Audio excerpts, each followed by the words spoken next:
안녕하세요. 희망을 노래하고 미래를 즐기는 희노애락입니다. 지난 편에 성격을 바꿀 수 있는지, 그리고 성격에 대한 오해들과 특징을 몇 가지 이야기했습니다. 자세한 내용은 지난 내용을 참조하세요. 지난 편에 이어서 성격에 대한 특징 나머지 3가지 시작합니다. 셋째로, 확실히 나쁜 성격은 존재합니다. 혹시 요즘 뜨고 있는 사이코패스, 나르시시즘, 소시오패스와 같은 성격들이 나에게 해당되지 않을지 걱정이 되시나요? 다행히도 소수에게 나타나는 것이고요. 대부분의 일반인들은 이런 다크 트라이아드 성격보다 빅5나 MBTI 같은 밝은 특질의 성격이 잘 나타난답니다. 따라서 조금 더 좋은 나를 위해서, 조금 더 건강한 관계를 위해서 고민하고 계시다면 내가 고칠 수 없는 나쁜 성격인가? 라고 고민하지 않으셔도 됩니다.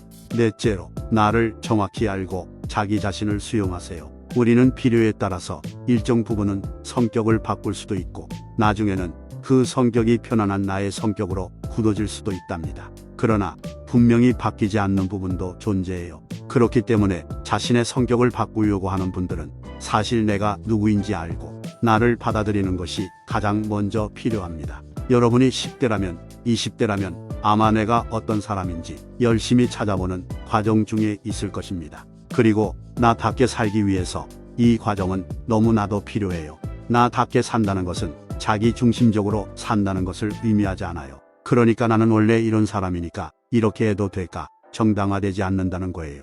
나답게 산다는 것은 사회와 타인 등 외부의 반응에 대해 내가 얼마나 조금 더 편하게 대응하고 사회적 기대에 맞춰 내 성격을 편하게 조절 가능한지에 달려 있어요. 여러분이 40대라면 어느 정도 나에 대한 판단이 서 있을 것이고, 조금 더 나은 나를 위해서 노력하고 있을지 모릅니다. 아주 좋은 시도예요. 아직도 나를 찾고 있다고요? 괜찮아요. 제가 마지막에 더 자세히 설명드릴게요.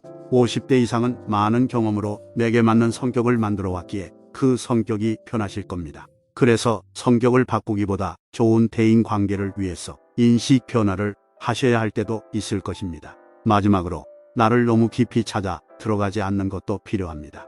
심리학적으로 자기에 대한 문제나 나에 대한 질문은 아주 오래됐고 깊고 많은 양의 지식들이 있어요. 그것들을 하나씩 알아갈 때마다 분명히 얻어지는 깨달음이 있고 내 삶들도 변화될 것입니다. 그러나 그것으로 절대적인 나를 찾을 수는 없어요.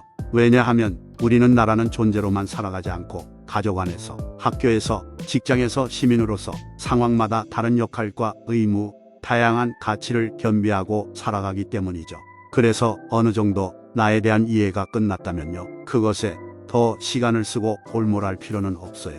그때가 되면 원만한 대인관계, 더 나은 나를 위해서 이제는 다른 것들을 고려할 때가 되었다는 겁니다. 어느 순간 내 자신의 모습을 1인칭이 아니라 상황과 맥락에 맞게 3인칭으로 볼 수 있게 됐다면 바로 그때입니다. 어떠신가요? 오늘도 도움이 되셨나요? 결국에 성격을 바꾸는 것은 자기를 잘 알고 수용하는 것부터 시작한답니다. 무엇이 진짜 나를 편하게 하는지 생각해 보세요. 그럼 다음에 다시 만나요.